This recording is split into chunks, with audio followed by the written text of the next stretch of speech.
1차 강사 함께하는 경제1타 해법. 중국 경제가 어렵다고 하는데 최근 전승절 80주년 기념식은 그 어느 때보다 성대하게 치러졌습니다. 과연 중국 경제 실상은 어떨지 이분과 함께 짚어보겠습니다. 신영관 대표님이십니다. 대표님 어서 오세요. 안녕하세요. 신영관입니다. 이번 전승절 80주년 행사 먼저 여쭤보겠습니다.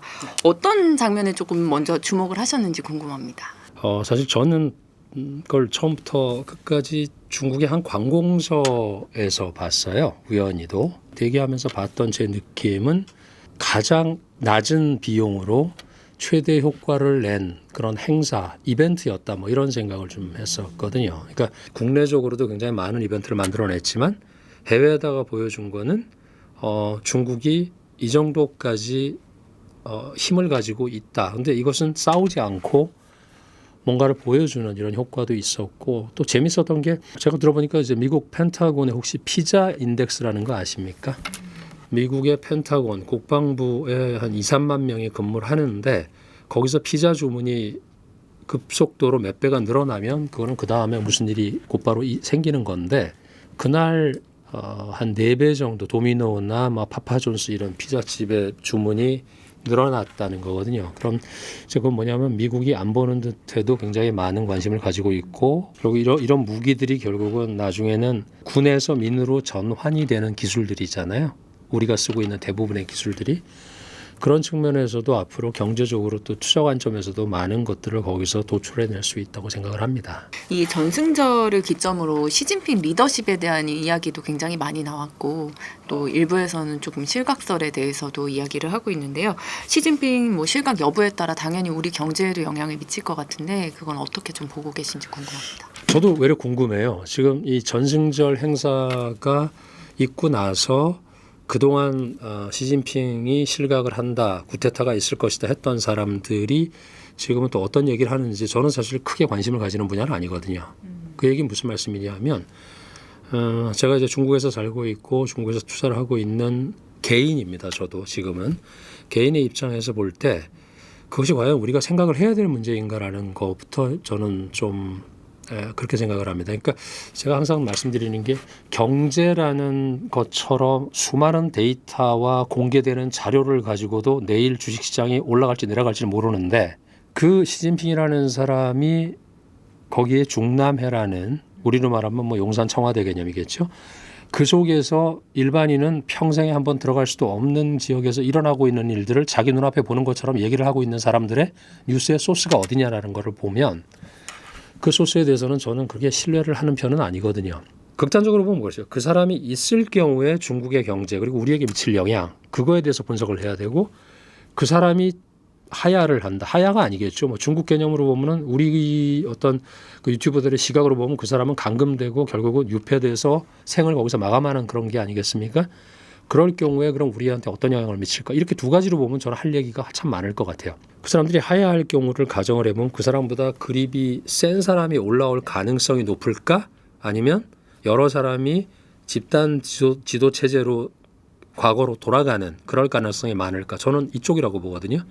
더 그립을 세게 잡는 사람은 나타날 수가 없을 겁니다. 제가 이해하는 중국의 집단 지도 체제는 전문가 시스템이거든요. 그 전문가 시스템으로 돌아갔을 때 중국 경제가 더 합리적으로 여러 가지 의견을 받아서 변해가는 시스템이라면 지금보다 강해질 수 있다. 그런데 이 사람이 안 내려간다. 그대로 있다. 그럼 중국은 과연 금년 4분기는 어떻게 되고 내년에 어떻게 되고 내년에 새로 시작되는 15차 5개년 계획은 어떻게 되고, 이런 쪽으로 관심을 가져야 되는 게 맞죠. 저는 시진핑의 실각설에 대해서 국내에서, 그러니까 솔직히 말씀드리면 중국에서 제가 이제 20년을 넘게 지내고 있는데 거기서는 어떤 정보도 받을 수가 없다. 이것은 맹점이기도 합니다. 왜냐? 그 정도로 그쪽에서의 그 사람의 또는 그 전 지도자라 하더라도 그들이 무슨 일을 하고 어떤 일을 당했는지는 일반 백성들한테 알리지 않는 게 그쪽의 룰인 것 같아요. 우리는 사실 오늘 식사를 뭘 했는지도 나오고 어느 시장을 방문했는지도 나오는 거고, 그것을 또 보여주는 것이 더 민주적이라고 생각을 우리는 당연히 하는 거죠. 그런데 그쪽은 위험이 갖춰지는 것이 지도자라고 보면 필요에 의해서만 접근하는 거지 항상 보여지는 모습은 아니라고 저는 봅니다. 그렇기 때문에 외려 제가 아는 게 우리 팀장님 아는 것보다 훨씬 적을 수 있어요. 저는 그런 노이즈는 제가 일부러 차단을 하거든요. 그거는 저하고 큰 상관이 없는 이슈 같아서. 네.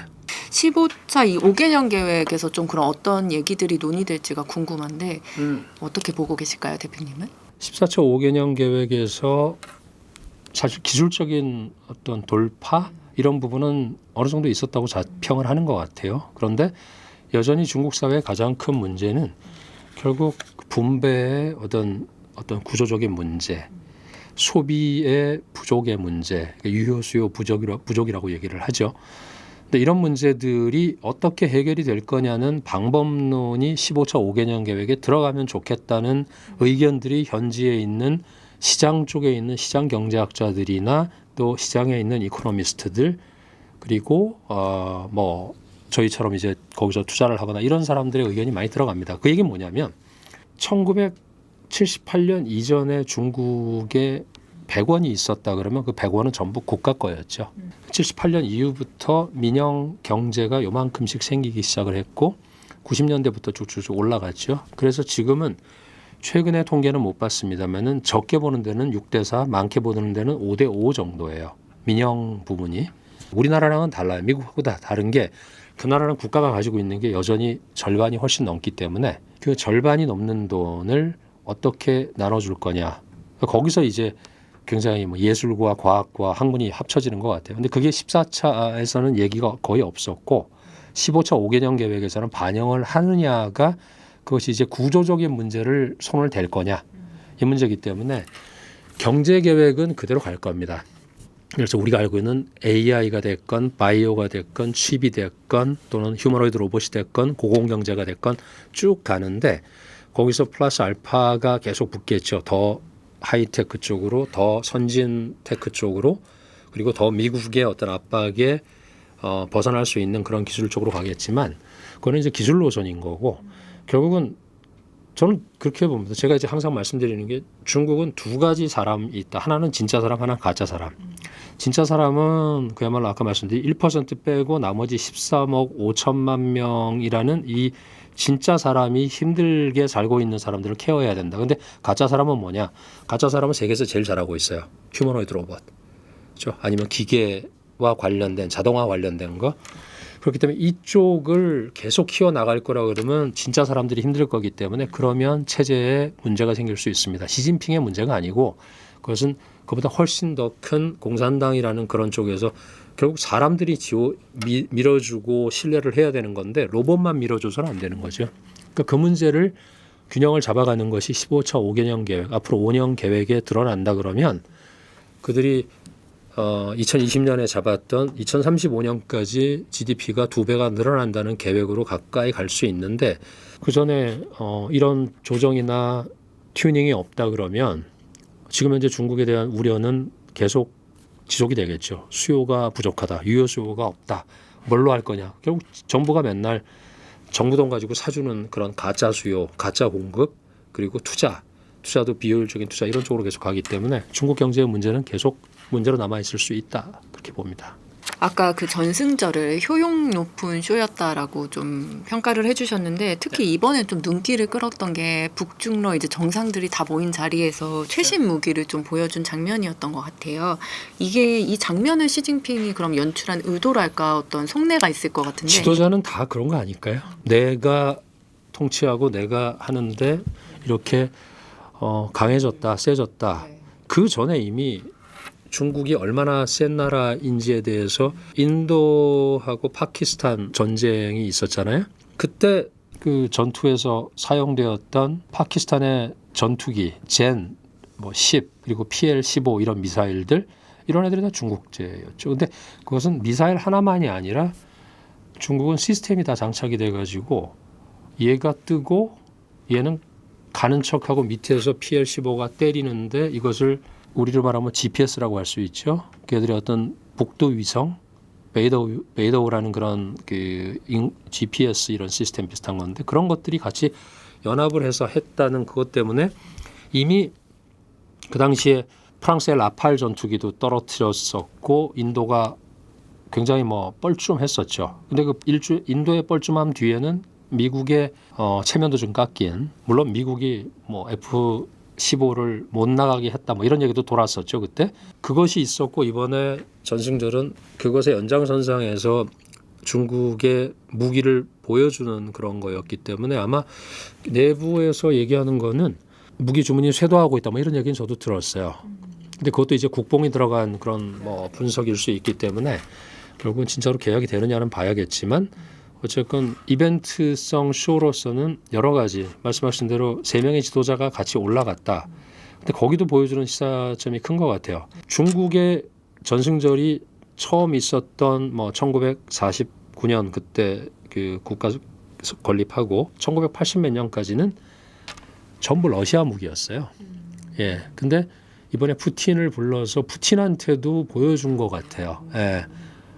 지금은 내가 이제 너보다 좀 낫다 뭐 이런 거. 근데 푸틴은 또 기꺼이 뭐 친구로서 이렇게 받아들이는 걸 보면서 역시 뭐 영원한 적도 없고 영원한 친구도 없고 예, 국제 관계나 경제 관계는 전부 돈의 힘인 것 같고 그리고 그것은 돈입니다 진짜. 무기는 100% 돈이고요. 미국이 러우 전쟁에서 쓰는 돈이 1억 달러가 넘을 거예요. 예, 하루에. 그러면 중국은 이걸 얼마 썼을까? 저도 궁금해서 찾아봤는데 그건 없어요.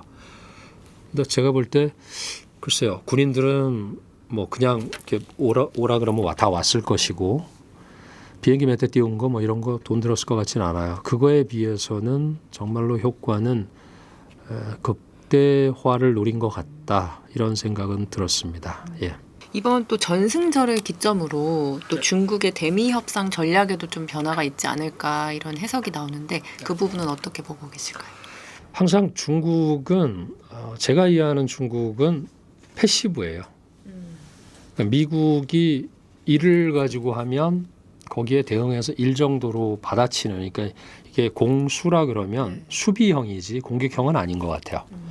예, 그러니까 먼저 때리거나 먼저 나가는 게 아니고 예를 들어 반도체 너희한테 뭐 고사양의 반도체 안 줄게 그랬더니 이제 나온 게 히토리오. 근데 히토리오는 미국에서는 10년 전에도 알고 있었고 일본 같은 경우 2012년, 이제 2012년, 13년에 이미 몇 번 당했죠.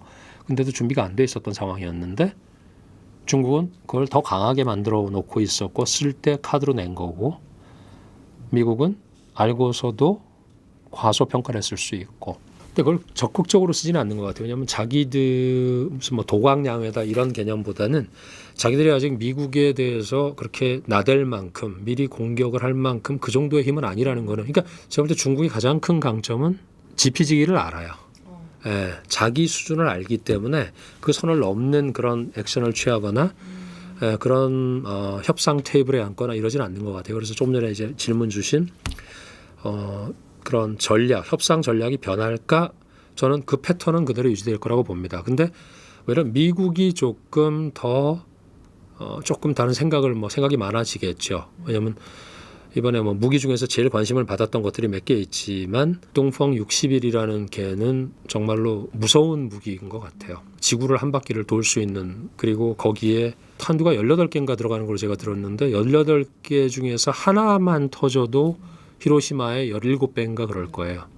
그러면 일어나서는 안 될 일을 생각을 하다 보면 건드리지 않아야 될 애구나 이런 생각도 할 수 있고 또 어떤 자기 방어적인 차원에서 그렇게 쇼잉을 했을 수도 있고 근데 그거 말고 이제 저는 그 큰 거는 관심 없어요. 그런 게 동원이 되면 세상은 거의 뭐 멸망할 거기 때문에 제가 관심 가지는 거는 거기에 올라간 개로봇이 어디 건지 그 개로봇의 공급망이 어디 건지 들어오는 과연 저게 어디에서 근데 대부분의 군수용품은 민간에서 만들지 않아요.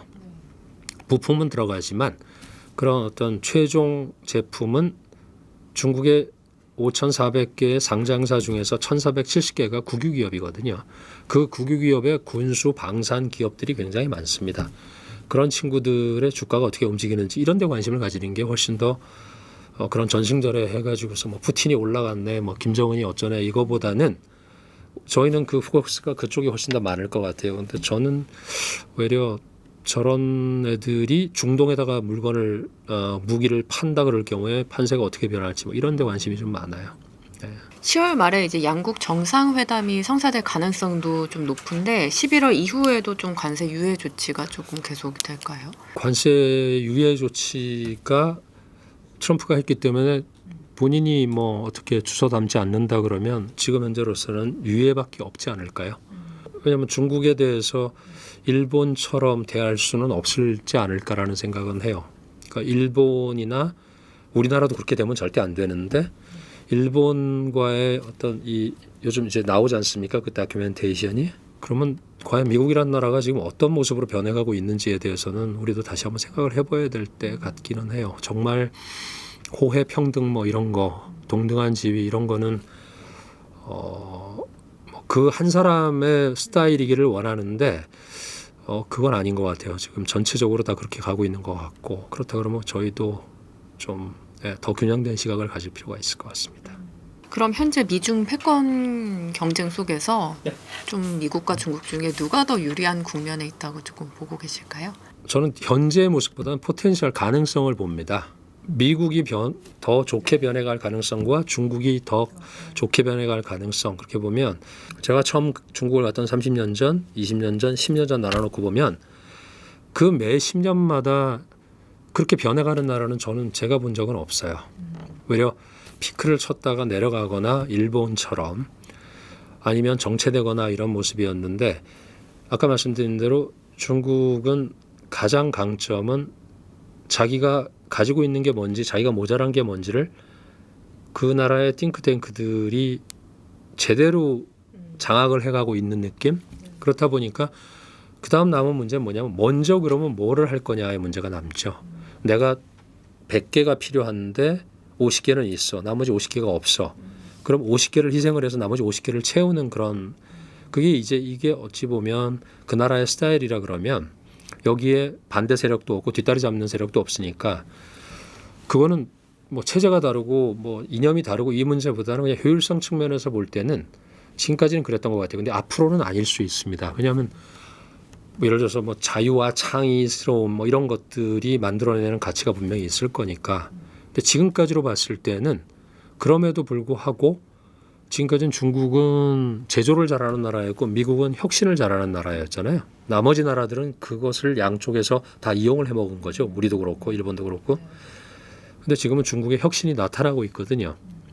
그것을 일부에서는 뭐 빌렸다, 뺏어왔다, 훔쳤다 이런 얘기들 하시는데 그러지 않은 나라는 없어요. 저 남의 기술을 카피 뜨지 않고 남의 어떤 특허를 갖다 쓰지 않는 나라는 없습니다. 그렇다고 보면 중국이 가지고 있는 이런 어떤 기술 베이스, 제조 베이스에서 혁신이 나오는 것들이 그러니까 제로에서 일을 만들어내는 이런 일들이 벌어지고 있는 것을 저는 현장에서 보고 있기 때문에 그럴 가능성에 조금 더 물론 미국은 강합니다. 강하고 혁신도 강하고 기술은 압도적으로 강하죠. 근데 중국은 그것을 시장에서 바로 응용을 하는 능력은 세계 최고입니다. 쉽게 말씀드리면 연구실에서는 미국이 세계 최고예요. 그런데 이것이 연구소를 나와서 그러니까 랩에서 나와서 공장으로 들어가야 되는데 공장에 지금 미국이 없는 게 많잖아요. 제조업이 부족하다. 그래서 미싱 미들이라 그래서 우리는 허리가 없다 이런 얘기를 계속 하는 건데 그렇다 그러면 그 중간 즉 이 랩에서 나와서 팹으로 들어가서 팹에서 공업을 만들어줘야 되는데 팹리스가 되니까 시장으로 못 나오는 거예요. 근데 중국은 팹도 세계에서 최고로 많고 제일 자동화로 가고 있고 그런데다가 내수 시장도 아직은 낮은데 포텐셜이 있으니까 시장으로 그러니까 랩만 강해지면 되는 거예요. 연구 인력들만 강해지면 그 다음은 이게 공장에서는 얼마든지 만들 수 있고 공장에서 만든 거는 마켓으로 홈으로 들어올 수 있으니까 이 3단 시스템이 되는 건데 미국은 지금 가운데가 없고 우리나라는 뭐 다 있죠 사실. 근데 이 랩은 우리가 얼마 전에도 뭐 어디입니까 KBS입니까 MBC입니까 거기서 뭐 특집을 했다고 해서 저도 한번 봤었는데 그것도 좀 과장되게 표현은 되긴 했어요. 한국은 의대, 뭐 중국은 공대, 강하죠. 그래서 랩도 강해지고 있고 하지만 거기서 또 소외되는 사람들도 많이 있어요. 중국에서 사실 고등학교 진학률이 절반밖에 안 되거든요. 그 절반 중에서 또 1,000만 명이 대학을 가는 거예요. 그러니까 이제 나머지 사람들에 대한 케어 이게 아까 말씀드린 이제 진짜 사람을 어떻게 케어할 거냐 문제는 영원히 숙제로 남아 있습니다. 중국이 아까 포텐셜 부분 뭐 많이 설명을 해주셨는데 반대로 그럼 리스크도 있을 것 같아요. 어떤 리스크를 좀 위험하다고 보고 계시는지 궁금합니다. 경제적으로 리스크라 그러면 제가 볼 때는 결국 3D 문제예요.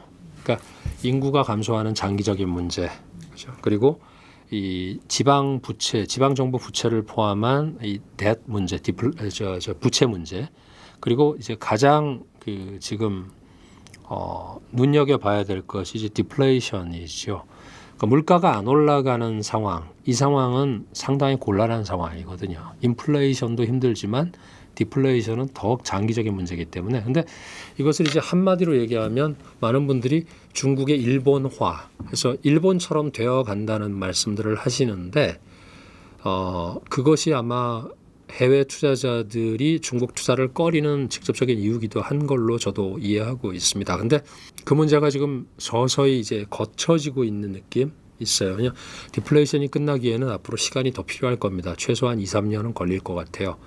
근데 그 정책이 시작된 것이 이제 한국에서 아마 들었을지 모르겠는데 극단적인 가격 싸움을 하지 말라라고 하는 판네이주엔이라고 하는 반내권이라고 하는 정책이 지금 각 업종별로 섹터별로 진행이 되고 있거든요.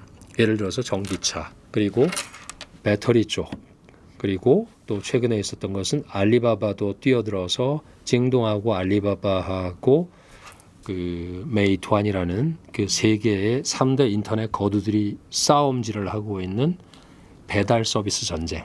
그러니까 거의 제가 여기서 커피 한 잔을 시키겠다 그러면 원래 원가가 20원이면 저는 0.1원만 내면 돼요. 지금 중국에서는 17, 8원이면은 한국에서는 한 4, 5천 원 되는 커피를 마실 수 있는 거예요. 거기다 또 뭐 추가 쿠폰도 와요. 다음엔 조금 더. 그 정도의 이 물가를 찍어 누르는 그것은 뭐냐면 공급이 많은 거죠. 수요는 없고. 그래서 아까 말씀드린 대로 중국 경제 제일 큰 문제는 시진핑이 아니고 그 구조가 가지고 있는 유효 수요의 부족입니다. 그러니까 저하고 우리 팀장님하고 둘이서 예를 들어서 100원을 써야 되는데 100원을 써서 100원짜리 물건을 사야 되는데 그럴 필요가 없어. 보면 10원짜리가 널렸어요. 똑같은데 1원짜리도 준대요. 공급이 많으니까 수요자들이 그럴 수 있는 거고 수요자가 또 돈이 없으니까 노후를 보장을 해야 되니까 100원을 한 80원은 키핑을 해놔야 돼. 그게 이제 저축이 올라가고 있는 그런 문제죠. 결국은 내 미래가 불안한 건데 사회주의 국가가 내 미래가 불안하다. 이게 이상하잖아요. 자유민주주의도 아니고 자본주의도 아닌데. 근데 자본주의도 그렇지만 저쪽도. 그러니까 항상 공산당이 얘기하는 게 자본주의에도 계획이 있고 사회주의에도 시장이 있다. 이 얘기는 굉장히 뭐 명언처럼 얘기를 하는 건데 거기도 마찬가지입니다. 내 노후가 보장이 안 되니까 그게 위험하다고 생각하니까 개인들이 소비를 안 하는 그런 문제들이 가장 큰 리스크라고 봐요. 그러니까 이제 나머지 하나가 인구 문제인데 이것은 우리랑 대입해서 보시면 될 것 같아요. 우리나라 인구가 출산율이 세계에서 제일 낮잖아요. 네. 그것 때문에 우리나라가 망한다고 봐야 됩니까? 저는 그건 아닌 것 같아요. 그러니까 결국 이 문제는 장기적으로 다른 방법으로 예를 들어서 뭐 출산 정책을 어떻게 하든 아니면 외국인 이민을 받아들이건 그게 안 될 경우 극단적인 방법은 로봇의 생산성을 가지고 인간을 대체하는 방법도 있을 것이고 그러니까 결국 이런 문제들은 장기적인 문제인데 이것은 뭐 다른 뭐 미래 경제학자들이 푸시는 문제인 것 같고 저는 두 개라고 보면 지방정부의 부채 문제는 작년부터 시작을 했어요. 그리고 디플레이션 문제도 이미 3, 4년 전부터 시작을 했기 때문에 왜냐하면 생산자 물가라고 하는 PPI가 지금까지 역대 최고로 해서 거의 30개월째 지금 마이너스로 계속 가고 있거든요. 그 문제는 뭐냐면 공장에서 나오는 공장도 출고 가격 자체가 올라가질 않는 거예요. 이거는 뭐 안 팔리니까 안 올라가는 거죠. 그게 제일 큰 리스크인데 그 리스크도 아까 말씀드린 대로 이 어떻게 컨트롤하고 어떻게 해야 될지를 갖다가 이게 먼저 이걸 올인을 해가지고 얘를 해결할지 아니면 얘도 시간을 가지고서 공간을 확보해 가면서 해결할지. 근데 중국은 후자인 것 같습니다. 서서히 해결하자. 그러니까 우리가 볼 때는 좀 답답한데 근데 일본보다는 덜 답답해요. 일본은 30년 동안에 주구장창 그냥 잃어버린 20년이었잖아요. 근데 중국은 그 일본 문제를 연구하는 그 띵크탱크들도 엄청나게 많고요. 미국의 금융제도 이런 거 연구하는 그러니까 중국은 학습 효과가 대단히 좋은 집단인 것 같아요. 집단으로 보면. 그렇기 때문에 가능성도 좀 있는 것 같습니다. 예. 지금 여러 가지 중국의 리스크에 대해서도 설명을 해주셨는데 사실 디플레이션을 우려하는 이런 위기론도 있지만 한편에서는 초강대국으로 성장 중이다 이런 시각도 좀 있잖아요. 현지에서 좀 체감하시는 중국 분위기 좀 궁금하고 하반기 중국 경제 전망도 함께 좀 부탁드릴게요. 초강대국이 뭐 미국이 초강대국이면 중국은 뭐 준강대국 정도는 돼 있는 것 같고요. 뭐 1등만 살아남는 세상이라 그러면 중국이 언제 1등이 될지 모르겠어요. 근데 한 가지는 분명한 것 같아요. 미국이 그 강한 나라의 이미지는 두세 개로 투영이 되어 있는 것 같아요. 첫째는 국방력이 강하고 군사력이 강하고 두 번째는 달러가 강하죠. 세 번째는 금융 시스템이 강하죠. 혁신도 강하죠. 근데 이 네 가지 다섯 가지 요인이 있다 그러면 아까 국방은 아까 말씀드린 대로 그 정도라고 해요. 국방은 사실 어차피 미국은 세계를 이렇게 다 케어를 하려고 하지만 중국은 그럴 생각이 저는 1도 없다고 봅니다. 아직까지는. 그러니까 그것이 패권을 추구하는 거다 그러면 중국은 거기까지 가기에는 뭐 다른 사람이 나와야 될 것 같고 제가 판단할 때는 그들도 느끼는 것 같아요. 그러니까 그들도 강해지고 있다. 그러니까 굴기를 많이들 얘기를 했잖아요. 그러니까 대국 굴기, 중국 굴기. 근데 굴기는 지났다고 평가하는 게 많아요. 예, 그러니까 이 굴기는 이렇게 바닥에서 올라가는 거 그런 개념이라 그러면 이젠 그거보다는 어떤 미국과의 대등한 그런 그러니까 그게 이제 뭐 민간에서 나오는 얘기들이겠죠. 정권은 어떻게 보는지 모르겠지만 그래서 좀 그들 스스로도 좀 상당히 고무되고 있는 거는 최근에 테크 쪽에서 나오는 돌파 거기다가 인도, 파키스탄 그런 데서도 보였고 전승절에서도 보였고 여러 가지가 이제 복합된 것 같아요. 그런 반면에 이제 하반기 경제를 보면 지금 소비도 그렇고 생산 쪽도 그렇고 투자도 그렇고 별로 활발하지 않아요. 예, 활발하지 않아요. 근데 시장은 좋죠. 예, 그것에 대해서는 뭐 여러 가지 사례들도 있고 다른 나라도 그랬기 때문에 저는 그거는 충분히 해석도 가능하다고 봅니다. 그러니까 결국은 이쪽을 볼 거냐 아니면 이거를 볼 거냐의 문제인데 이쪽을 보는 사람들은 투자를 늘리고 있는 것 같고 또 인식도 좀 바꾸고 있는 것 같고 근데 이쪽을 계속 가지고 있는 분들은 불편하죠. 그러니까 투자업계에서도 제가 볼 때 하반기 경제 전망은 간단히 말씀드렸지만 경제 전망이 아니라 시장 전망, 투자 전망이라고 보면 이것은 조금 따로 봐야 되는 시점. 그러니까 코로나 이후에 그러니까 2020년 이후에는 계속 이게 한 몸으로 붙어 다녔어요. 경제가 안 좋고 투자도 바닥이고 그런 상황에서 지금 이게 이제 커플링에서 디커플링이 되고 있죠.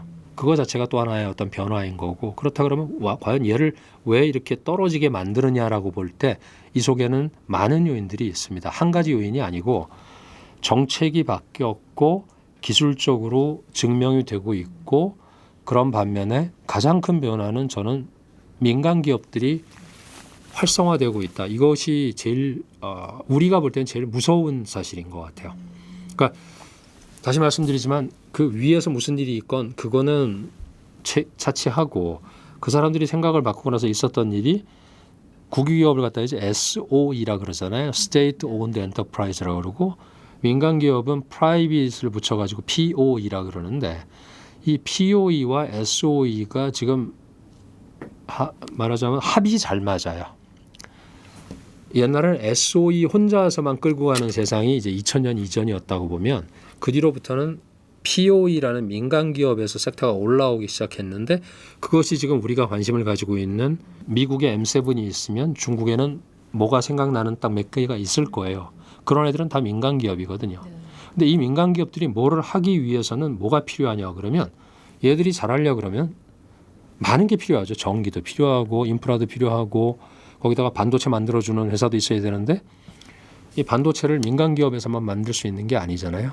왜? 아까 말씀드린 기술은 전부 다 국가가 가지고 있고 국가 연구소가 세계적으로 뛰어난 인력들이 많이 있는 나라다 보니까 이게 합해져야 되는데 과거에는 국방 쪽에만 들어가던 그런 기술들이 이제 민간 쪽으로 다 삐져나오기 시작했죠. 중국도.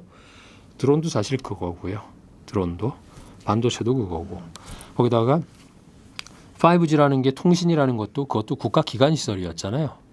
우리 옛날 군대 가면 무전병이 따로 있었거든요. 요즘은 무전병이 할 일이 뭐 별로 없을 것 같아요. 다 그냥 휴대폰으로 통하니까. 그렇다고 보면 이런 것들이 이루어지는 것들이 결국 어디서 발현이 되고 어디서 시연이 되느냐.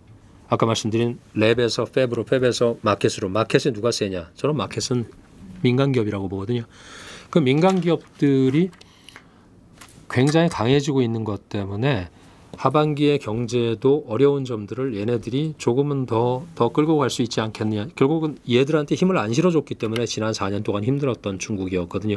그게 시진핑의 독재였고, 근데 그게 바뀌었기 때문에, 그리고 바뀌어가고 있기 때문에 이런 쪽에서는 더 돌파가 나올 수 있게끔 환경을 만들어주고 있고, 거기에 대해서 해외 투자자들, 제가 말씀드린 건 개인 투자자들이 아니고 딱 이 글로벌 투자자들을 몇 가지 유형으로 나눈다 그러면 첫째, 미국에 있는 투자자도 몇 가지로 나눠지거든요. 글로벌 투자를 하는 친구들이 있고, 글로벌 EM, 이머징 마켓에만 투자하는 애들이 있고, 또 아시아에서도 일본 빼고 이제 아시아 엑스 재팬 해서 여기 투자하는 애들이 있고, 근데 이 세 부류의 미국 투자자들 중에서 지금 중국으로 와 있는 애들은 마지막 아시아 엑스 재팬 쪽에 투자하는 그 포트폴리오를 가진 애들만 들어와 있어요. 뭐 나머지 두 개는 아예 중국을 여전히 이제 이쪽을 보는 거죠. 아까 말씀드린 대로 중국은 여전히 디플레이션이 발목을 잡고 있고, 부동산이 어렵고, 그리고 구조적으로 문제가 있고, 이런 쪽으로 보고 있고, 혁신은 조금 덜 보고 있는, 얘들의 돌파는 좀 덜 보고 있는. 근데 빨리 움직이는 친구들, 특히 이제 EM을 봤던 친구들, EM을 본다는 얘기는 뭐냐면 그런 회사들의 많은 친구들이 적어도 이런 이 프로페셔널들이 많다는 거예요. 그러니까 중국을 볼 수 있는 능력을 가진 애들. 근데 저희 솔직히 말하면 저희 여의도에는 그런 친구들이 거의 없습니다. 그렇기 때문에 아마도 한국에 계신 투자자분들한테도 이런 것들을 전달해 드리는 데 있어서 깊이나 넓이가 조금 다를 수는 있을 것 같다는 생각은 해요. 왜냐하면 애석하게도 뭐 이런 말씀 드려야 되는지 모르겠는데, 상하이에 지금 남아있는 그 한국의 금융기관이 거의 없어요. 네. 상하이를 중국 경제의 수도라고 하면서 기자님들도 다 북경에만 계세요. 그것도 일부만. 그리고 금융기관도 북경에 사무소 열고 있는 데는 있는데, 상하이에는 지금 금년에만 해도 두세 군데가 철수를 했고, 작년에 또 두세 군데 철수했고, 그리고 제가 볼 때 안타까운 게 중국은 이렇게 해서 올라오고 있는 사이에 우리는 못 기다리고서 이제 작년을 바닥이라고 보고 빠지면서 관성 때문에 나가고 있는데, 오히려 좀 아쉽죠. 이럴 때 좀 더 많은 리포트들이 전달되고 이러면 조금은 더 객관적으로 보실 수 있을 텐데.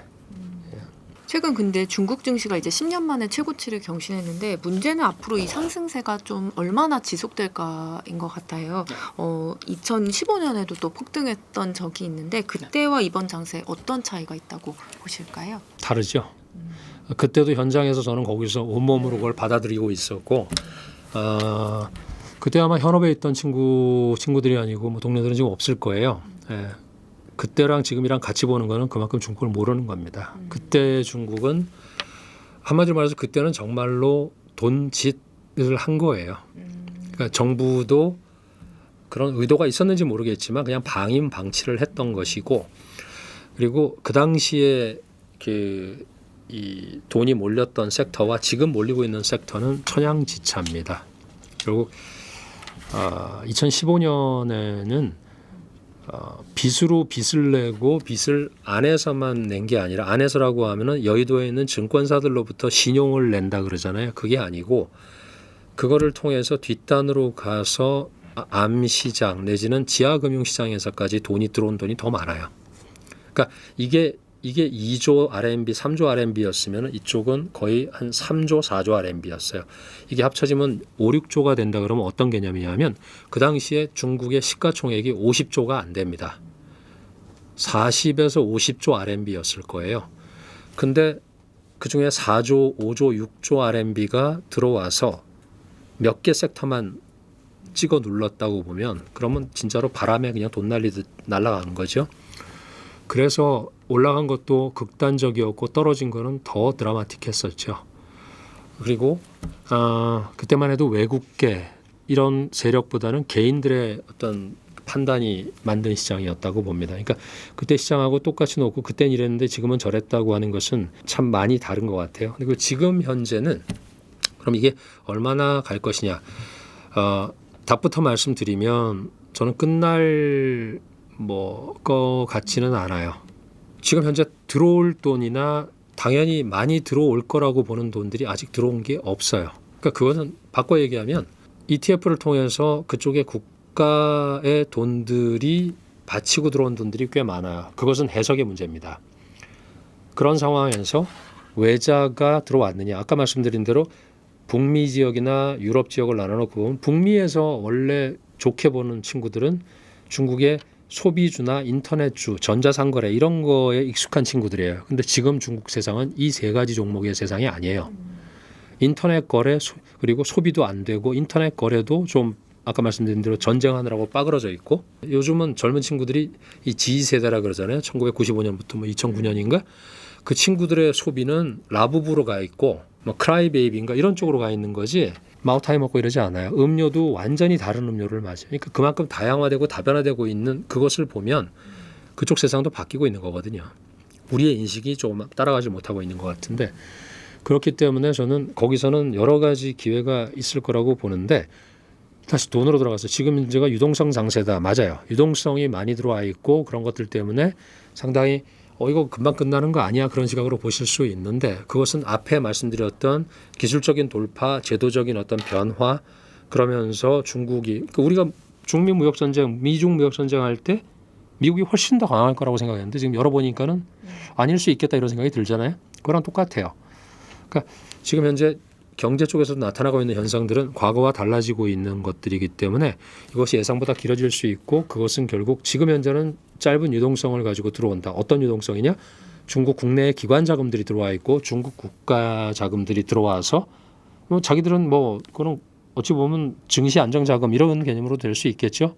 들어와 있어요. 근데 걔들이 팔지 않고 떠나지 않는 한은 바닥은 막아놓은 거고 그런 상황에서 외자가 들어오고 또 개인 자금이 들어와야 되는데 지금 한국에서도 뭐 일부에서는 뭐 개인 자금이 엄청 들어왔다고 그러시는데 그 현지 리포트 제대로 보시면 그런 거는 전부 다 조금은 검증을 거치셔야 될 겁니다. 개인 자금 들어온 거 별로 없어요. 작년 10월 달에 들어왔던 돈들이 못 빠지고 남아 있거나 물려 있는 돈들이 있었고 이제 조금 풀린 거고 그렇다 그러면 새로 들어올 돈들 소위 말해서 160억 RMB라는 엄청난 돈이 예금에 잠겨 있어서 얼마가 들어올 거냐? 제가 들은 공신력 있는 기관의 자료로는 지난 2달 동안에 예금이 평소 증가하는 것보다 줄어든 게 한 8천억 RMB 정도 줄어들었다. 근데 그 돈이 다 증시로 들어왔느냐 그건 모르겠는데 그 8천억 RMB, 1조 RMB라 그럴까요? 1조 RMB가 한국 돈으로 200조거든요. 200조가 뭐 예금으로 갈 돈이 안 들어갔다. 그럼 이건 어떻게 봐야 되느냐? 장사를 하는 사람도 있을 것이고 주식에 투자하는 사람도 있을 것이고 이렇게 보면 결국 과거와 같이 그렇게 하루에 막 아까 말씀드린 대로 이 50조 그 시장에서 거의 10%가 빚으로 해가지고서 빚이라는 거는 사고 팔고 빨리 하는 거잖아요. 근데 지금은 104조 어제까지 해서 105조 RMB일 텐데 105조 RMB 시장이 됐는데 지금 현재 여기는 외부에서 들어오는 빚은 다 막혀 있는 상황이거든요. 그런 상황에서 과거보다 훨씬 더 촘촘하게 관리를 하고 있기 때문에 그래서 2조 정도가 신용융자인데 2조 신용융자는 작년 재작년하고 봤을 때 올라간 폭이 크지 않아요. 한 1조 한 6, 7천억 RMB가 평잔이었는데 2조 1천억, 2조 2천억 이 정도면 뭐 한 10%, 20% 정도 늘었다.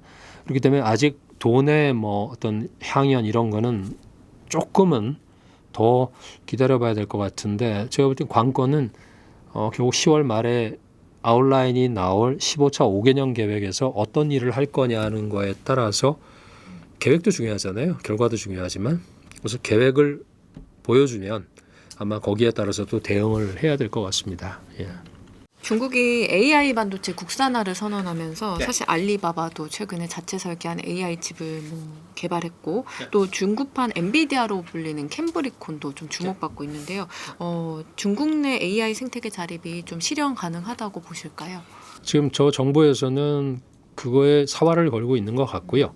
그것을 위해서 이제 공과 민, 그러니까 SOE와 POE 거기다 이제 정부까지 다 해서 완전히 뭐랄까요 총동원 체제가 됐다 그럴까요? 그러니까 이것이 우리 과거 뭐 산업화라든가 또 새마을운동하고 결을 같이 한다고 보시면 될 것 같은데 구호성으로 그칠 것 같지는 않고 그것이 동시다발적으로 모든 분야에서 일어나고 있는 것이기 때문에 조금 전에 말씀하신 이게 이제 커초항반이라서 스타보드라서 우리 한국에서는 투자가 안 되시지만 캠브리콘 근데 그게 개별 단일 사건이 아닙니다. 캠브리콘이 뜨고 그러는 데는 뒤쪽에 이런 어떤 정부의 정책적인 변화에 대한 신뢰들이 시장이 인정을 하고 있는 그런 영향인 것 같아요. 그러니까 캠브리콘 자체도 작년보다 금년 상반기에 2분기까지의 실적을 보면 전년 동기 대비해 가지고 한 4,000% 올랐어요. 근데 그것은 원래 워낙에 아무것도 매출이 없던 애가 갑자기 이제 근데 이게 어디서 나왔느냐가 중요한데 이게 이제 국가가 운영하는 데이터 센터 내지는 우리로 말하면 뭐 텔레콤 회사 SK텔레콤, LG텔레콤 이런 데서 그 데이터 센터에 들어가는 주문을 준 거고 그렇다고 보면 그것은 이제 앞으로도 계속 일어나겠죠. 왜? AI 쪽의 스토리는 미국뿐이 아니라 중국도 계속 증가하고 있거든요. 증폭하고 있고 그런 데다가 이제 AI라는 어찌 보면 중국의 아마존이라고 할 수가 있겠죠. 그 회사가 AI 올인을 하겠다고 한 거 자체는 작년이었는데 작년에는 알리바바조차도 AI에 올인을 한다고 할 때 너 혼자 되겠어 이런 시각이었죠. 근데 이제는 믿어주는 거예요. 시장이. 그 시장이라고 하면 국내 시장이 아니라 홍콩 시장이잖아요. 그리고 미국 시장에서도 지금 ADR에서 알리바바가 오히려 홍콩하고 같이 움직이고 있거든요. 시장에 이제 인식의 변화가 일어나고 있는 거예요. 내가 인식의 변화는 그 다음 문제인 거고 많은 기관들 이런 쪽에서도 점점 더 그걸 인정을 하려고 하는 것 같고 그렇다고 보면 중국이 지금 그리고 있는 AI의 또는 AI 반도체의 자립 시간이 굉장히 많이 걸릴 겁니다. 근데 불가능하다 해서 가능할 수도 있겠다는 정도의 내러티브는 변화가 있는 것 같아요. 네. 중국 빅테크 기업 샤오미가 좀 주목받고 있는데요. 일각에서 뭐 애플을 넘어섰다는 이야기도 나오고요. 샤오미 외에 또 주목하고 계신 빅테크 기업이 또 있는지도 궁금하고 수요가 또 집중된 뭐 주요 섹터 어느 쪽 관심 있으신지도 궁금합니다. 빅테크 쪽은 결국 중국이 강한 쪽에서 중국 국내용으로 있던 애들이 이제 세계로 나가서 세계 시장에서 인정받는 그런 건 참 많은 것 같아요. 많은데 뭐 예를 들면 뭐 최근에 또 곽광받고 있는 CATL 같은 회사도 그런 회사고 뭐 CATL 같은 경우도 세계 1등이다 이게 아니고 그 내용을 봐야 되는데 내용을 보시더라도 뭐 고체 전고체 반도체의 기술도 그리고 그런 회사들이 무서운 게 그 단일 회사가 아니라는 거죠. 공급망을 다 가지고 있는 거니까 이 관련된 회사들이 굉장히 많죠. 그러니까 저는 이제 이 빅테크 기업 하나만 보는 것보다는 밑에 있는 딸린 공급망들을 보는데 샤오미도 마찬가지입니다. 샤오미 하나만 보면 이 친구가 휴대폰도 만들고 또 차도 만들기 시작했고 거기다 가전도 만들고 뭐 인터넷 관련된 사업도 하고 있고 그 회사에 들어가는 것이 뭐냐, 배터리가 어디가 들어가느냐 뭐 이런 것들을 쭉 보다 보면 결국은 CATL과 BYD와 샤오미와 알리바바와 텐센트와 다 겹치는 부분이 있어요. 그런 부분은 또 로봇까지 이제 그런 부분에서는 굉장히 교집합이 많은 회사일수록 그런 회사는 강한 회사겠죠. 예. 그래서 중국에 대한 리서치가 좀 더 많이 필요합니다. 지금 굉장히 부족한 상황인 것 같아요. 네. 중국 주식 투자 이제 시작할 때 ETF 상품 먼저 좀 눈여겨보라는 이야기들 많이 하시는데 대표님이 좀 관심 갖고 계신 ETF 상품이 있다면 뭐가 있을까요? 솔직히 말씀드리면 한국 ETF를 안 하기 때문에 근데 이 말씀을 드리는 얘기는 뭐냐면 지금 한국의 주요 증권사를 통해서 중국 ETF를 직접 사실 수도 있을 거예요. 근데 아시는 분들이 별로 없으셔서 제가 그런 말씀도 좀 드리려고 하는데 그 말씀을 드리는 이유는 뭐냐면 인덱스를 쫓아가는 ETF는 제외하고 뭐 예를 들어서 우리 코스피 200 그러면 그건 정해진 거잖아요. 그거 말고 이제 섹터 ETF나 테마 ETF나 이런 쪽으로 들어가게 되면 거기서는 결국은 딱 부딪히는 게 뭐냐면 국영수는 다 공통 과목이니까 잘하지만 나머지 과목에서 전교 1등이 갈릴 수 있잖아요. 그것처럼 제가 조금 전에도 말씀드린 대로 참 리서치가 부족하다 이렇게 말씀을 드리는 게 그것을 커버할 수 있는 그런 한국 국내 금융회사들이 좀 많아졌으면 좋겠다는 희망입니다. 그게 아니라 그러면 결국은 투자자분들의 권리가 예를 들어서 미국을 가실 때도 M7만 하겠다 이런 분들이 있는가 하면 또는 좀 더 서브 섹터나 아니면 좀 더 다양한 이런 걸 하겠다 그러면 미국의 ETF를 직접 가시는 분들도 많이 있으시잖아요. 그거랑 똑같습니다. 그러니까 ETF를 하시는 거는 분명히 맞는 것 같아요. 리서치를 하실 수가 없고 잘 모르시기 때문에 그러면 그런 어떤 인덱스로 가거나 아니면 섹터나 테마로 갈 때는 ETF로 가는 게 맞는데 그럴 때 중국에 있는 많은 운용사들 그런 친구들이 가지고 있는 그런 리서치 역량을 활용하시는 것도 하나의 답이다. 그러니까 조금은 이제 우리가 글로벌 투자를 하는데 세계에서 가장 뛰어난 그런 투자자 집단을 가지고 있는 나라이기 때문에 조금은 저변을 확대하실 필요가 있지 않을까라는 생각을 합니다. 그렇다면 개인 투자자들이 중국 주식 투자할 때 좀 유의해야 할 점은 어떤 게 있을까요? 같은 얘기죠. 그러니까 큰 주식들을 볼 때는 결국 잘 모르는 중국 본토 주식으로 접근하시기는 소스도 부족하고 리포트도 별로 없어요.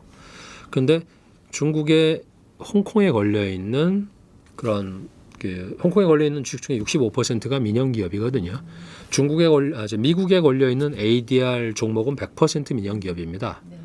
그러니까 미국에 있는 ADR로 접근하시거나 아니면 홍콩에 있는 H로 접근하시는 게 접근성은 편하세요.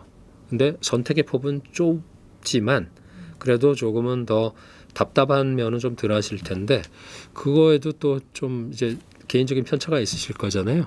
그것을 벗어나고 싶다고 하실 때 선택하실 수 있는 거는 아까 말씀드린 대로 그 한국 증권사에서 팔고 있는 ETF 중국의 그런 ETF도 하나의 선택지는 된다 그런 말씀을 드리고 싶습니다. 전 세계 휴머노이드 로봇 개발 상장사 100곳 중에 35%가 중국이랑 대만에 본사를 이제 두고 있다고 하더라고요. 중국이 그만큼 이제 최첨단 산업으로 빠르게 이제 발전을 하고 있는 모습인데 실제로 현지에서 좀 체감하시는 분위기가 어떤지 궁금해요. 네, 제가 제일 많이 가는 회사가 로봇 AI 회사예요. 거기서 이제 현지 기업 탐방도 그렇고 북경, 항저우,深圳, 상하이는 당연히 그렇고요. 많이 다니고 있는데 작년하고 금년하고도 그 회사들도 분위기가 많이 바뀌었습니다. 작년에는 스스로에 대해서 의심을 하던 상황이었다 그러면 이제는 확신을 많이들 가지고 있어요. 우리는 할 수 있다. 그게 이제 하나의 딱 달라진 모습이라 그러면 그럼 뭘 할 수 있는데 그럴 때 시장으로 나갈 수 있다는 데 대해서 굉장히 그 확신을 가지고 있습니다. 결국 이 로봇도 사실 휴머노이드 로봇이 중국에서는 인간형 기계인이라고 표현을 하거든요. 기계 같은 인간 같은 기계. 이게 이제 헷갈리는 세상이 올 것 같아요. 저는 중국에서 계속 보고 있는 게 제가 상하이에서 WAIC 2025라든가 WRC 베이징 2025 그리고 베이징에 그 올림픽이 있었거든요. 로봇 올림픽. 항상 다 다니고 있는데 리모컨을 벗어나기 시작한 건 맞아요. 그러니까 과거에 리모컨만 가지고 조작을 해서 이제 비싼 장난감이었다 그러면 이제는 지가 인바디드 AI를 가지고 대뇌 소뇌가 작동을 하면서 생각을 하면서 스스로가 판단을 하는 이런 것들이 생겨나고 있는데 결국 갈 길은 멉니다. 이것은 3년이 걸릴지 5년이 걸릴지 모르겠지만 로봇 생산 대수라든가 말씀하신 대로 로봇을 완성기를 만들 수 있는 회사는 35%는 아마 모건 스탠리의 그 휴머노이드 100이라는 리포트에 나와 있는 그 내용을 말씀하신 것 같은데 지금 이제 중국에서 로봇과 관련된 회사가 작년에 3, 40개였는데 지금은 제가 마지막으로 확인한 건 105개예요. 105개 회사가 로봇의 완성기, 그러니까 프로토타입을 만들 수가 있어요. 물론 손은 딴 데서 가져오고 레이저나 라이다도 딴 데서 가져오고 센서도 딴 데서 가져올 수 있지만 근데 이것을 완성기 업체들이 늘어나고 있다는 얘기는 뭐냐면 모터, 액추에이터 이런 것들에 대한 수요가 시장에 퍼지고 있는 것이고 그리고 그런 애들이 지금 연구실에만 있는 게 아니고 공장으로 들어간 것이 BYD라든가 니오라든가 또 장안자동차라든가 이런 데 이미 공장으로 들어가서 움직이고 있어요. 테슬라는 자기 공장에만 들어가 있거든요. 그리고 미국의 에질러티인가 이런 애들도 별로 이렇게 범용화돼서 쓰이지 못하고 있어요. 근데 중국에서는 이게 제너럴라이즈가 되고 있고 범용화가 되고 있다는 모습들이 그 유니트리라는 회사 들어보셨죠? 유니트리의 지완 로봇이 인간 로봇입니다. 고우투는 개 로봇이고 지완 로봇은 지금 찡동 쇼핑몰에서 바로 주문을 할 수가 있어요. 근데 그 주문할 수 있다 그래서 쇼잉은 할 수 있겠지만 그게 그랬는데 제가 점심 약속 가다가 한 아이가 할아버지랑 휴머노이드 로봇하고 산책을 하고 있는 걸 봤어요. 예. 근데 그 집은 그것을 사줄 만한 여유가 있는 집이겠죠. 예, 로봇 하나가 지금 99,000 RMB니까 2천만 원이거든요. 근데 그 아이한테 너는 과학자가 돼야 돼, 공학자가 돼야 돼, 이런 뭐 아마 좀 이렇게 그런 뭐 인식을 심어주기 위한 거 아닌가 이런 생각도 했었는데 심심치 않게 봐요. 그리고 쇼핑몰에서도 지금 휴머노이드 로봇을 파는 곳이 생겼어요. 뭐 CSDN이라고 해서 4S라고 해서 서비스하는 그런 점포, 차 AS 하듯이 그런 데도 생겼고, 근데 그런 것들이 뭐냐면 한마디로 말씀드리면 생태계예요. 이게 그냥 텔레비나 유튜브에서만 보는 게 아니라 생활 속에서 아이들이 갈 수 있고 내가 돈만 되면 사줄 수 있는 그런 환경이 이미 돼버린 거예요. 그래서 그런 생태계 만드는 사람이 있고 공급하는 사람이 있고 AS 해주는 사람이 있는데 쓰고 싶은 사람이 생겨. 근데 별로 용도가 별로 없어요. 사실은 아직도 어눌하고 그 아이들의 이 지능은 2살, 3살짜리 지능밖에 안 돼요. 근데 기억력은 엄청나죠. 한번 딱 보면. 그래서 그런 애들이 어디 쓰이냐면 우리 이런 어떤 오피스타운의 입구에서 안내를 하는데 많이 쓰여요. 박물관에서도 쓰이고. 그래서 중국에서는 사실 휴머노이드 로봇 보는 게 그냥 일상이에요. 그렇게 보시면 돼요. 적어도 이제 대도시에서는 얼마 전에도 증권사에서 투자 전략 회의 하는데 뭐 당연히 로컬 증권사죠. 저는 이제 그런 데 잘 다니는데 갔더니 그 바퀴 달린 그러니까 휴머노이드 로봇은 아니에요. 그러니까 이 바퀴식 로봇인데 그 회사의 로고가 달린 이런 옷들을 입고서 안내를 해요. 근데 제대로 해요. 이렇게 이쪽으로 가시면 화장실은 저쪽입니다. 물어보면 답변을 하고 그것이 바로 이제 생태계가 늘어나고 있는 것이기 때문에 그런 쪽에 들어가는 칩이나 그런 쪽에 들어가는 라이다나 센서나 이런 것들이 더불어서 이렇게 숲이 형성이 되는 거니까 그것을 보면 좀 부럽기도 합니다. 네. 그럼 대표님이 보실 때는 이렇게 첨단 분야에서 중국의 성장이 두드러질 수 있는 어떤 원천적인 힘은 어디서 온다고? 네, 그들은 분명히 자기들의 부족한 거를 어떤 식으로 메꾸는지를 알고 있는데 그 원천적인 힘은 결국은 사람인 것 같아요. 그러니까 이 기술자들 그리고 그 기술자 중에서도 이제 거의 뭐 극단의 뭐 천재기가 있는 이런 사람들이 지금 자기 능력을 발휘할 수 있는 생태계가 되어 있어요. 조금 전에 말씀드린 그 로봇 회사 중에서 몇 개가 있겠지만 대표적인 회사가 스위안 로봇이라고 에지봇이라는 AGIBOT라는 영어를 쓰는 회사인데 상하이에 있어요. 거기에 CEO가 화웨이의 천재 소년 출신이에요. 그러니까 화웨이의 천재 소년이라고 하는 개념이 2017년 8년에 생긴 건데 그 화웨이 회장이 결국 미국의 이런 봉쇄를 돌파하려면은 결국 천재들이 그래서 천재들을 모았는데 그 당시에 주는 연봉이 200만 RMB니까 뭐 한 3, 4억 됐겠죠. 근데 그 아이들의 나이가 20대 초반 뭐 이런 친구들이었단 말이에요. 대학도 안 간 애들. 물론 뭐 이 친구는 대학을 다녔던 친구인데 거기서 있다가 화성 뭐 탐사기 이런 걸 개발을 하고 나와서 만든 회사가 에지봇인데 지금 이 회사가 유니트리하고 에지봇이 중국의 투탑이라고 보시면 돼요. 상장 회사로서는 현존에 유니트리라는 회사가 있지만 그 유니트리가 주문을 제일 많이 따요. 지난달에도 보니까는 한 2, 3억 RMB 정도의 주문을 따서 현재 로봇으로 봤을 때 가장 많은 주문량을 가지고 있지만 여전히 적자거든요. 흑자가 아니에요. 여전히 적자예요. 근데도 이 회사는 지금 현재 시가총액이 거의 한 500억 RMB니까 우리 돈으로 하면 10조가 훨씬 넘죠. 10조 이상의 밸류에이션을 받고 있는 회사인데 얘보다 훨씬 더 큰 밸류에이션을 받고 있는 그러니까 이 사모펀드 쪽에서 아직 상장 전이니까 이런 애들은 1000억에서 1500억 RMB니까 거의 뭐 20조에서 30조 밸류에이션을 받고 있어요. 왜? 포텐셜을 보는 거예요. 근데 말씀드린 대로 이런 친구들은 천재끼들이 다 있거든요. 그러니까 천재들이 나와서 돈을 벌 수 있는 환경 우리가 딱 생각하면 어디입니까? 실리콘밸리잖아요. 근데 중국에서는 지금 그게 상하이, 션전, 항저우 이런 데서 벌어지고 있는데 우리나라에서는 그걸 갖다가 그냥 공대생 뭐 이렇게 한다 이렇게 보지만 저는 그 시각은 전혀 반대인 게 하나만 보면 맞아요. 그것만 보면 점만 보면 이게 맞네. 얘만 특수한 거네. 그러지만 그 특수한 애들이 자기를 갖다가 발현할 수 있게끔 만들어줄 수 있는 그리고 그런데 돈이 엄청나게 몰리고 있어요. 국내에서도. 그러다 보니까 해외에서 들어오는 돈 안 받겠다는 데도 있어요. 왜? 국내 투자하려고 그러면 해외 돈이 들어오게 되면은 예를 들어서 나중에 좀 골치 아플 수 있으니까 상장할 때. 즉 그런 걸 보면서 중국이 바뀌고 있구나라는 거에 대해서는 맞아요. 그게 이제 조금 전에 말씀하신 그럼 얘들이 그런 하이테크 쪽에서 계속 브레이크스루가 나올 것이냐? 그거는 사람에게 달려 있죠. 로봇에게 달려 있는 게 아니에요. 근데 그 사람들이 대우를 받고 있는 게 물론 밑에 있는 사람들은 대우를 못 받는데 이 문제는 다르게 풀 것이고 이 사람들은 지금 몸값이 아마 들으셨을 텐데 텐센트에서 지금 엄청나게 또 아마 임금을 올린다는 게 내부에서 검토가 되고 있는 게 왜냐 그랬더니 텐센트 메타가 뭐 한 사람당 1억 달러 주고서 데려가는 그런 게 있었잖아요. 중국의 인재들이 타겟일 수 있거든요. 그러니까 지금 이쪽의 전쟁은 기술 전쟁이냐 이념 전쟁이냐 뭐 맞죠. 무기 전쟁이냐 맞는데 제가 볼 땐 결국 돈 전쟁이에요. 돈을 가지고서 근데 우리는 이제 돈 받고서 딴 데 가는 사람들은 비난할 수 있는 정서도 있잖아요. 근데 중국은 그런 거 전혀 없어요. 그래서 사람이 좀 중요하다 이렇게 볼 수 있습니다.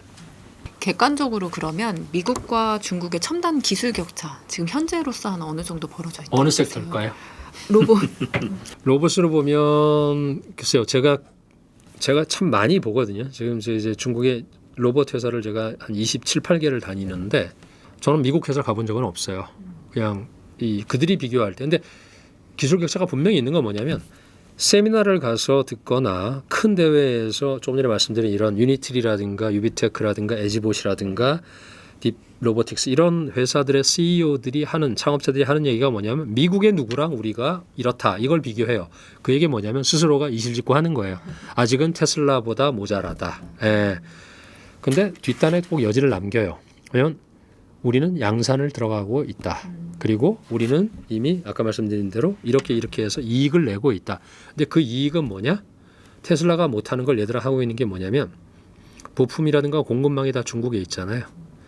그 힘이 그러니까 결국 저쪽은 아무리 뭐 이렇게 미국이 이렇게 트럼프가 뭘 한다 그래도 그쪽은 자유민주주의고 자본주의 세상이기 때문에 그쪽에 우열이 있을 것이고 이쪽은 집단적으로 가는 것이 또 있겠죠. 근데 그들은 거기에 조금 더 아마 무게를 두고 있는 것 같아요. 그러니까 우리가 이렇게 해서 사실 제가 알고 있는 게 징동하고 로봇 회사들이 콜라보가 엄청 많이 해요. 텐센트도 하고 있고 그러면서 알리바바도 끼어들고 있고 이게 뭐냐면 합쳐서 더 강해지겠다는 그런 것들이 정부에서 시켜서 했건 아니면 자기들이 자발적으로 했건 그런 것들이 나타나기 때문에 이런 콜라보로 인한 것들이 있을 수 있을 것 같아요. 그래서 기술적인 격차는 분명히 자기들이 말하는 것처럼 있어요. 그렇지 않으면 미국을 얘기를 안 하겠죠. 그렇죠. 우린 넘었다. 테슬라를 넘었다. 옵티머스 젠 3가 나오든가 말든가 우린 신경 안 쓴다 그러는데 옵티머스 젠 3에 들어가는 부품 공급 업체가 어디냐라는 게 자본시장에서 또 많이 보고 있는 그 투자 포인트거든요. 근데 중국에서도 따로 자기들끼리 가는 뭐 그런 것들도 있기 때문에 저부터 기술 격차가 크지는 않은 것 같다. 우리하고 기술 격차가 얼마냐 그럴 때는 저는 꽤 크다 이렇게 말씀드릴 수 있을 것 같아요. 왜냐하면 여기 들어가는 것도 그렇고 그죠? 이런 AI라는 것도 그렇고 그쪽은 다 이제 자체 생태계를 가지고 있는 나라니까. 네. 뭐 예전에 사실 TV나 디스플레이가 다 우리 기업들이 다 잘해왔던 분야인데 네. 최근에는 중국한테 많이 추격당하고 이미 중국이 우리를 좀 넘어서기도 했고요. 대표님께서는 지금 우리나라 뭐 가전 브랜드 경쟁력이랄지 중국 시장이랄지 어떻게 보고 계신지 궁금합니다. 참 안타깝고 저도 죄송한 마음이 저희 집에 중국 집에 그 한국 제품이 없어요. 옛날에는 삼성, LG밖에 없었거든요. 처음 갔을 때. 그게 이제 많은 걸 말해주는 것 같아요. 왜냐하면 삼성하고 LG가 중국에서 파는 게 없어요. 네. 그러니까 거의 보이질 않아요. 그런 반면에 집 문 열고 나가서 식당 갈 때, 뭐 외식할 때 가다 보면 화웨이 매장, 샤오미 매장 이런 매장들은 그냥 널려 있거든요. 그러니까 그게 말씀드린 대로 환경이고 생태계라 그러면 그러면 그걸 갖다 중국에서 다 쫓아냈냐 이런 시각을 가진 분들도 있어요. 제가 볼 때는 그거보다는 결국 가격 경쟁력 그리고 상품의 수준은 삼성이나 LG보다 못하지만 올라와 있다. 그래서 가성비를 따지는 결국 소비자들의 선택은 결국 가성비인데 그 측면에서는 안타깝죠.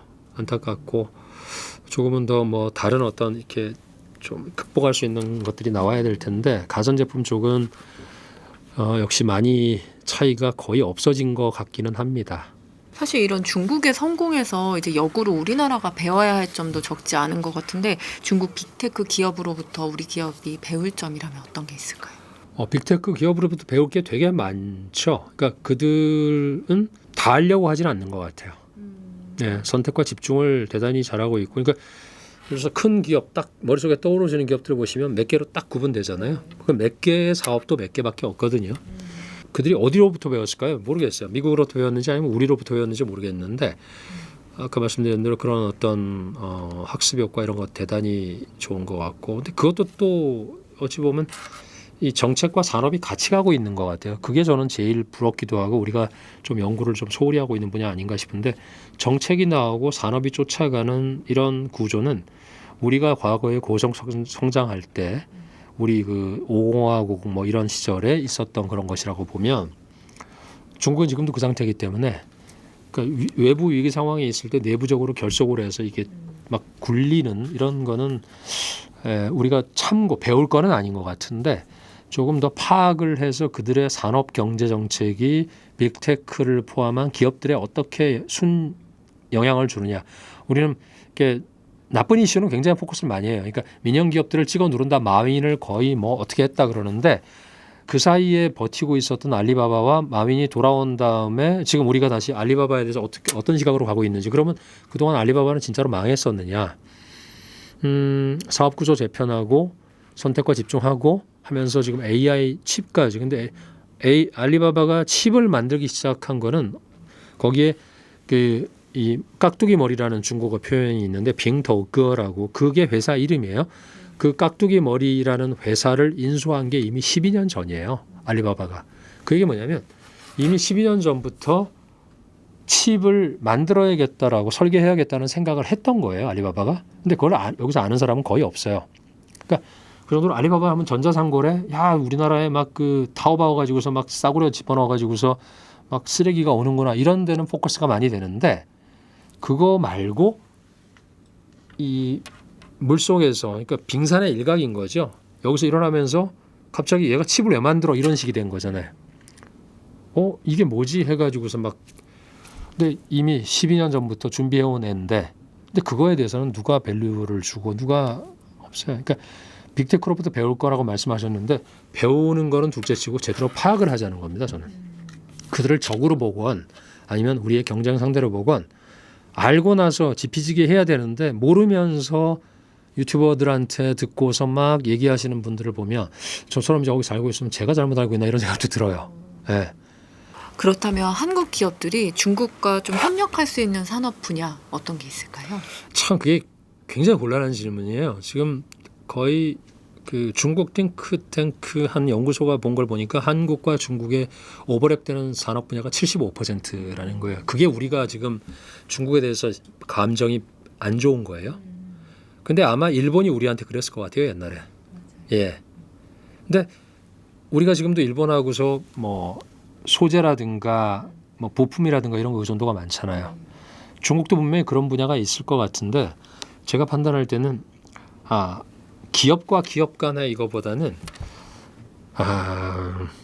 그쪽에 소비 시장에 집중하는 게 맞을 것 같습니다. 우리 거를 팔 수 있는, 그리고 대표적인 게 많이들 말씀하시는 K 컨텐츠가 됐건, 물론 거기서 뭐 한한령이 뭐 우리는 그런 적 없다 뭐 이러면서 지금 딱 그 뭐라 그러죠, 입 싹 닫고 있는데 그것도 얄미워요.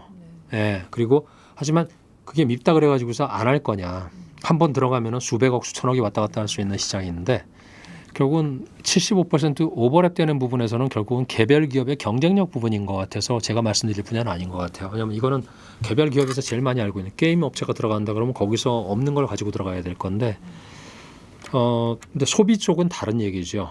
그 나라가 힘들다 그래도 보셨겠지만 뭐 미니소라든가 라부부샵이라든가 이런 애들을 보면 그들이 원하는 거는 중국에서 그냥 기존부터 있던 그런 싸구려 이런 거보다 G세대들이 원하는 거는 다른 쪽에 있고 또 돈 가진 사람들이 원하는 것도 다른 쪽에 있거든요.